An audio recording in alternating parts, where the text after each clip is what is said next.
This podcast is sponsored by ebookit.com, self-publishing solutions for the independent author and small press. Visit us today at ebookit.com. Welcome to the Toastmasters podcast, the official podcast of Toastmasters International. Hello, everybody. This is Greg Gazin. And I'm Ryan Levesque. Ryan, one of the regular monthly sections of the Toastmaster magazine is a member profile, where we get to know more about some of the incredible and almost seemingly impossible journeys and accomplishments of some of our members. Today, we'll be meeting a member profiled in the September 2023 issue. Ryan, who are we meeting today? Our guest today is Kelly Kaur, a Toastmaster for 15 years. Kelly grew up in Singapore. Today, she lives in Calgary, Alberta, Canada, where she teaches English at Mount Royal University. Kelly is a published author and poet.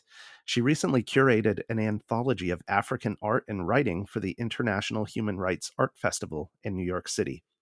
Some of her works are on the Lunar Codex project. This is absolutely amazing. They're scheduled to launch to the moon. Her artwork is going to the moon in January, with more scheduled to launch in November 2024. Can't wait to hear more about that. Kelly was nominated for the Top 25 Canadian Immigrant Awards given by Canadian Immigrant magazine. Her first novel, Letters to Singapore, was published in May 2022, and her children's book, Howdy, I'm Harnam Singh Hari, about the first Sikh pioneer in Calgary, will be published in spring of 2024. Kelly Kaur, welcome to the Toastmasters podcast. Hello, Greg. Hello, Ryan. I am happy, ecstatic to be here. Thank you. Kelly, something I did not share in the opening that is part of your story and part of the member profile is that you became hooked on speech competitions. I'd love to just hear a little bit about that. What was the initial appeal of speech competitions for you? Absolutely. When I came to Calgary many years ago, I came from Singapore. Many people will be surprised to know that I did not speak up in class or say much. I just felt different. I just thought I didn't speak like a Canadian. So I kept silent. And then finally, when I joined Toastmasters and I saw and heard these incredible speeches, I couldn't believe it. I'm like, these people are taking the opportunity to say something and to speak up. Maybe I can as well. Then I started taking part in contests, first just for fun. They would say, we need people, put your hands up. And I did it just for the heck of it. And after a few times, when I won once or twice, I realized maybe there is potential. I did not need to be so silent all these years. I have a voice that should be heard for myself and then for others to also know that they can sound different. They don't have to sound like one type of stereotype that I had in my mind. I was lucky enough that I would win some of the contests. I lost many of them, and that encouraged me to come back. And when I won them, it felt wonderful. It was so validating that I could have a voice to hear, to be heard, and that my stories were valid as well in the avenue and place where people would come with stories from all over the world. A Singapore Canadian girl could also talk about her stories and be acknowledged on stage. So I became an addict. And Kelly's too modest to say it, Greg, but you and I know that she actually made it all the way to the semifinals in 2017 of the International Speech Contest in Vancouver. Yes, I remember that. Absolutely. That was a wonderful, unforgettable day. When I took part in that contest, I was at the end of my patience, so to speak, saying, when do I stop? Should I stop? And my wonderful daughter, Tegan, who was 18 at that point, she said to me, why don't you just take part and deliver your message and be in the moment and enjoy yourself instead of wanting to win all the time? So I looked at her and I said, oh, thank you, Deepak Chopra. I mean, why did I think of that? And she says, when you go on stage, I want you to look at me and I'm going to give you the thumbs up and I'm going to smile at you and I'm going to be so proud of you.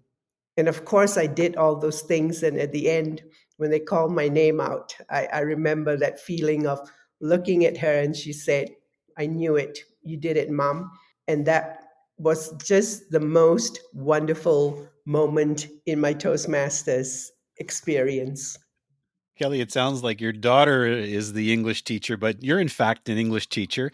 You've got a master's degree, you're an accomplished author, and you have this elaborate vocabulary. Yet something that's interesting that came out in the article, and also I think it was also in an interview that I listened that you were in, there's this one word that has had this powerful impact on you earlier in your life and then again within Toastmasters, and that word is no. Simple, the word no. Tell us a little bit about that. Yes, my father hates that word. He's 90 years old now, and he said to me, I don't know why you are so stubborn. And I said, perhaps because I'm like you. And when I was a young girl growing up in Singapore, in the tradition that I grew up in, arranged marriages were the expected norm. So I saw my sister get married at 22. Of course, my mother was had an arranged marriage at 16, my grandmother at 14, and all my cousins. And I knew there was no way out. So I didn't pay much attention to school and just meandered along thinking, my turn next. And then when it happened, when the proposals started coming in when I was only 16, I decided that I had to say something. And it's ironic because I got the courage as well from reading books. And I remember Enid Blyton and George. She was a stubborn little girl in that stories. And she would say no a lot, and many of the other books I read as well. And I thought, if I say no, the worst thing that could happen is my father would kill me, right? Maybe not. So when I said the word, he was horrified because no one else had said the word to him or dared to stand up to him. So I think he was half shocked and half impressed. And by saying no, I said no to arranged marriage. I said no to staying in Singapore. I said no to not getting an education. And of course, it's my favorite word now. And I find that it's an empowering word because it gives me the power to be who I need to be and who I want to be. And that's why I love this small little word, NO. And yet you also said yes several times in your journey. And as we talked about, one thing you said yes to was competing in speech contests, but you also said yes to this dream of becoming a fiction writer, which you have now realized. There was something in your member profile that really caught my attention. It said that you credit your speeches with helping you realize that dream of becoming a fiction writer. I'd love for you to share for us, how did those two things connect? 100%. I didn't think much about being a writer because I would just dream about it. I say, when I get that house in Canmore with the view of the mountains, then I would write. And everybody looked at me and said, fabulous, excuses. So when I joined Toastmasters, I now realize, or realized then, that actually that's writing. I was writing nonfiction pieces. I would write about my father, about arranged marriages, about my experience with American man, Fred, that I met. By doing that, I established the foundation for writing. When I was accepted into this writing program for immigrant women, I used my Toastmasters as that credibility factor. And they were impressed. Thankfully, I said, I've written over 50 speeches, I've won contests, I've made it all the way to Vancouver. I was accepted, one of 4 people accepted into the program. And they found an amazing mentor for me and said, this woman can write. And I went home and I looked at my daughter and I said, now what the heck am I supposed to do? I've written speeches. Now I'm supposed to write something. And I had to find a bridge to get me from speeches to writing the novel. And luckily, I managed to do that successfully. Wow. Now, it's as if this isn't amazing enough. One of your pieces of writing is finding itself in a time capsule that will be traveling to outer space. Can you please tell us about that? Yes, it's an amazing, wonderful opportunity. It's one of my poems, A Singaporean's Love Affair. It's about an immigrant who comes to Canada and writes about, what every Singaporean does and talks about food. So by using that, I talked about homesickness and familiarity and how we feel when we go to different lands and places. So that poem was published in one of the online magazines. Dr. Peralta, who curates and is in charge of the Lunar Codex, saw the poem and agreed that he would include it. Now it's wonderful because he recognized the food and the different types of dishes I was mentioning, and he could understand the immigrant loneliness and experience. And also, he was selecting works from all over the world. So I had the opportunity to represent Singapore and Canada and have my wonderful immigrant homesickness food Singapore poem included as well. Mm. Obviously, you're a master of words, and in fact, in the article, and it's I think it's the pull quote that I was just staring at. And you said, Toastmasters is a bold, big, beautiful bridge for me. It gave me the literal, symbolic, and metaphorical voice to be heard. There's so much embedded in those few words and that pair of triads. Can you unpack it for us? Absolutely. So when I talked about coming to Calgary as a new student many, many years ago, I was afraid. I talked about how I tried to fit in. Then when I got into Toastmasters and started speaking and enjoying who I was, I wasn't going to change my accent. It is who I am. I wasn't going to change my word choice. I have that Singaporeanness and Canadianness that makes me unique for me. So I decided to embrace both. And I decided that obviously my stories were not the Canadian stories of growing up in the prairies. It was about Singapore and being a newcomer and then establishing myself. So then the bridge got stronger and firmer for me. And I realized that my stories have value because there are many others like me who are wondering, do I sound different? Do I have a right to share my stories? Do people care about arranged marriages, about mother in laws, about being lonely, alone on Christmas Day in Canada because you don't celebrate Christmas? By doing that for me and me listening to other people's stories, I realized the beauty of our stories and our voices. When I was in Vancouver listening to stories from all over the world, the bridge just got longer, more elaborate, more interesting, and more exciting. Every story had something that connected all of us as human beings: love, loss, joy, pain, sorrow. And then that became the important element of that bridge, that we were not different. We were just bridging our differences through our stories and through Toastmasters and through these speeches. And then, that gave me more confidence and more excitement to simply continue. Wow. Greg and I were chatting before the interview as we were doing some prep, and we both were commenting on how all of the quotes from you in this article are like the one Greg just read, so beautiful and so packed with meaning. And it didn't hit me until this conversation that, oh, of course, that's because she's a poet. And that's what you're doing. I mean, far be it from me to lecture you on poetry, Kelly, but I think one of the things that poetry does is it packs so much feeling, experience into few words and makes it come alive.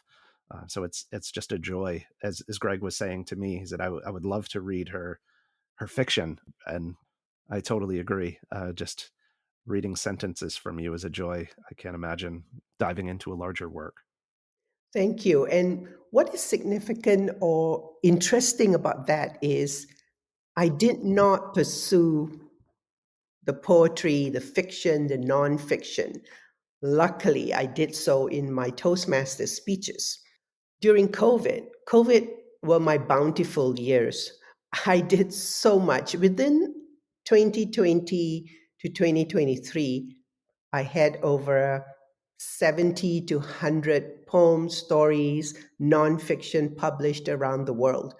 I don't know why I waited so long, but again, it comes from that lack of confidence, that questioning, the wondering. So I really, really appreciate hearing the encouragement that you gave me. And I think after this, maybe I should write another one because it's something that you have to keep doing if it sparks joy. And sometimes I step back because you have that questioning, is my speech for Toastmasters good enough? Am I going to win? Will my poem be accepted? Is my story relevant? And I think that's all comes together in writing and writing speeches and writing creative works that one must have the courage to succeed and to fail. One of the promises of Toastmasters is to find your voice. And I just a comment for our listeners here. It may not be poetry and fiction or nonfiction writing for you, but there is the opportunity here to discover your voice and to have this same experience that Kelly's had of realizing your stories do matter, your voice does matter and deserves to be heard. And as we see from Kelly here today, the world is richer because of it. And not only the world, the moon. Yes, the moon forever. Yeah, and make sure you share your stories and your poems with your fellow Toastmasters. Get evaluated, get credit, get feedback. And who knows, the universe may be yours one day. That's true. I think you have to try and never give up. And every time you get rejected, it means the next time you have an opportunity to be accepted. It's a 50-50 chance, so why not take it? Kelly, tell us a little bit about your book, Letters from Singapore. It's a curious title. Yes, letters to Singapore. So when I got accepted into the program, I had a mentor, Aretha Van Herk, who is an established Canadian writer. And my first instinct was to run away because I really didn't have a game plan for anything except saying I have all these wonderful Toastmaster speeches. So the night before, I had to brainstorm with my daughter again. I said, I don't know what I'm going to do. Then I realized, why don't I just write letters back and forth? It sounded like a fabulous idea. I mentioned it at the interview. I mentioned it to Aretha Van Herk, and she said, fabulous. I would like you to send me 20 pages every 2 weeks. Then I knew I was in serious trouble because now I had to come up with this novel. And I said, what do I do? And she said, just write the first letter. And I did that. And because I was so overwhelmed with gratitude, excitement, and the possibility of fulfilling my bucket list, I sent those letters and I wrote this novel in 100 days. What I couldn't do in 100 months because I didn't have the confidence. I just kept writing and sending them to her. She was all over the world and she would say, yes, this is good, keep on. And I said, I'm done. She said, no, you have 200 pages more to go. And every time I thought I was done, she would say, no, now I need you to come up with a scene where you put all the characters together.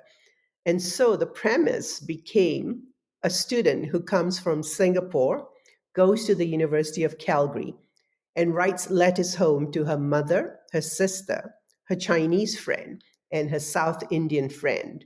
And in those letters, these women exchange their lives, their hopes, their dreams, their ups and downs.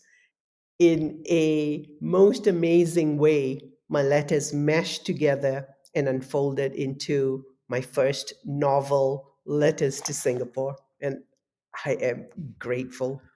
Wow. Well, the premise you're talking about, it sounds like, is this somewhat autobiographical by chance? Everyone insists that it's my life. And what I did is I wrote what I knew about Calgary in 1985, the Olympics and Electric Avenue and the mountains and going down to Kensington for coffee at the roastery. So those events were definitely stolen from my own life. But the stories about the character Simran, her mother, her sister, and her two friends were mostly fiction. And this is where I myself, who did have not written a novel, learned about the creative powers of writing stories.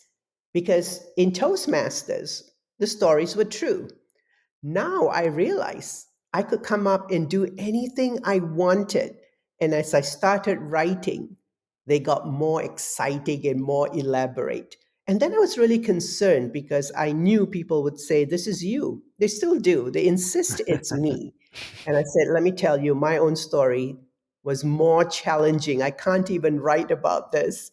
This novel is a combination of 90% fiction and 10% some parts real. I let people decide what they want to decide because as an English major, you know, when a writer writes and the reader reads the novel, the reader interacts with the novel in his or her own way and creates whatever reality they want. So I'm learning to accept that and not challenge or fight with my readers anymore and just say, "Thank you for reading my novel." All of the stories are true, and some of it actually happened.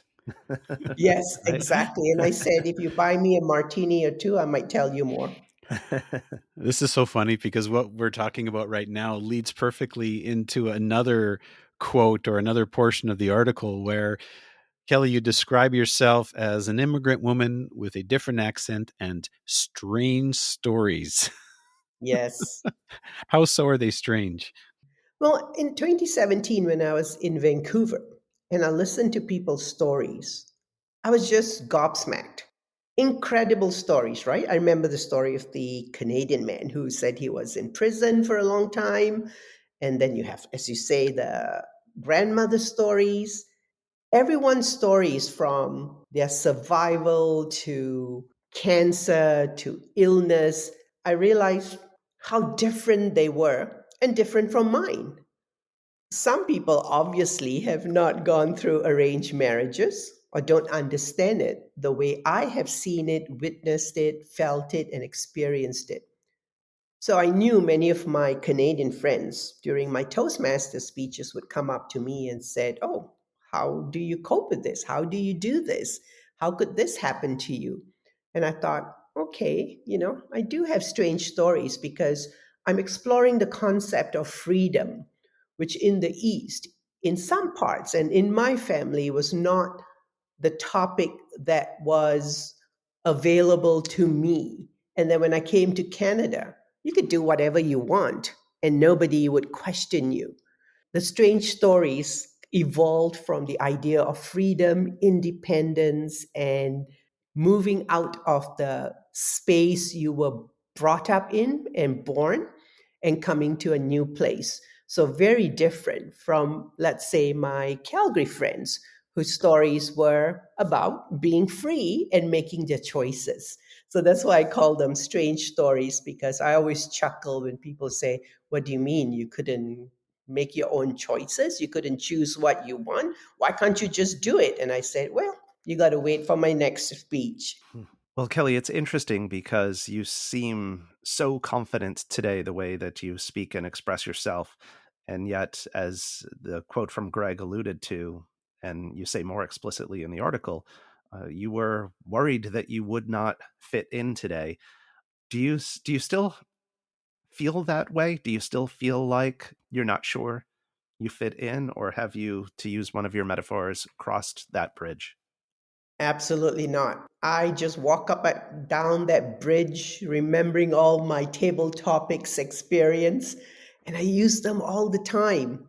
And in using them, even now when I'm talking to you, I'm using gestures and voice. They all just come back to me from all that sessions that I attended and the meetings. So they've become part and parcel of my life. And they've improved my teaching. When I teach now, I stop and I look at students and I look them in the eye and I nod at them. When I meet strangers, I know how to ask questions. And during my Letters to Singapore launch, I even went all the way to Bali to launch my book. I was able to handle all those questions and online interviews on CBC with the practice of my table topics experience: intro, body, conclusion, wait, listen. And I was so grateful that it was second nature to me and for me. That has made a difference in my life. So I'm able to establish my confidence and to speak and say anything I want. And sometimes people say, do you know everyone in Calgary? I'm like, no, I just like talking to people. And they go, okay. And you almost didn't make it into Toastmasters. Apparently, it had something to do with food, I heard. Yes. My friend Deborah came over and she said, let's go. And I said, no, I really don't want to go. I'm a university lecturer. What is there to learn? I talk all the time. And she said, it's free food. And I said, see you at 7. So I'm grateful that she dragged me out to that wonderful first meeting. Oh, and having had that experience, what one thing might stand out to say, this is what I really learned from Toastmasters? This is one of my biggest takeaways. The biggest takeaway for me for being in Toastmasters is that it gave me a voice. I always mention how many of us stay silent or are afraid to speak up or do not have the confidence to articulate who we are or what we want to say. And I feel now, as someone who is better able to express myself, that once I speak up and I know what to say and how to say it, I come alive, right? I take that dimension inside of me and I can stand up for who I am, for what I am, and what I believe in. And Toastmasters has given me this permission, authority, experience to say, hey, I've got something to say, and you're going to listen to me and hear me, and I want to listen to you and hear you as well. So that is very powerful. When a person speaks up, that's what Toastmasters can give you, and it certainly gave me power of voice. Wow. How elegantly said, Kelly. If you found this episode somewhat out of this world, as I have, folks, I encourage you to share this episode with your friends and family and also fellow Toastmasters. You can find the Toastmasters podcast at toastmasterspodcast.com, toastmasters.org, Google, Apple, Spotify, and anywhere you find your podcasts. Ryan? And Kelly, before we let you get on with your day, I'd love to ask, what is the best place for listeners to learn more about you, find your works, your books? Do you have a hub online that you can direct people to?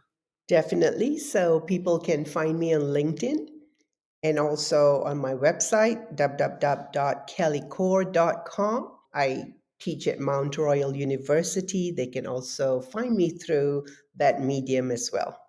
That's Kaur, Kaur, and we'll make sure that we put all links in the show notes. Kelly Kaur, thank you so much for coming on the show. It's been a real pleasure to hear your story and hear you tell it in your own words, in your own voice. It is a powerful voice. So thanks for sharing it. Thank you very much for letting me speak, share, connect. And I have to say, besides this wonderful voice, Toastmasters has the most incredible people on earth, and many of them are my friends, and I'm so grateful for that.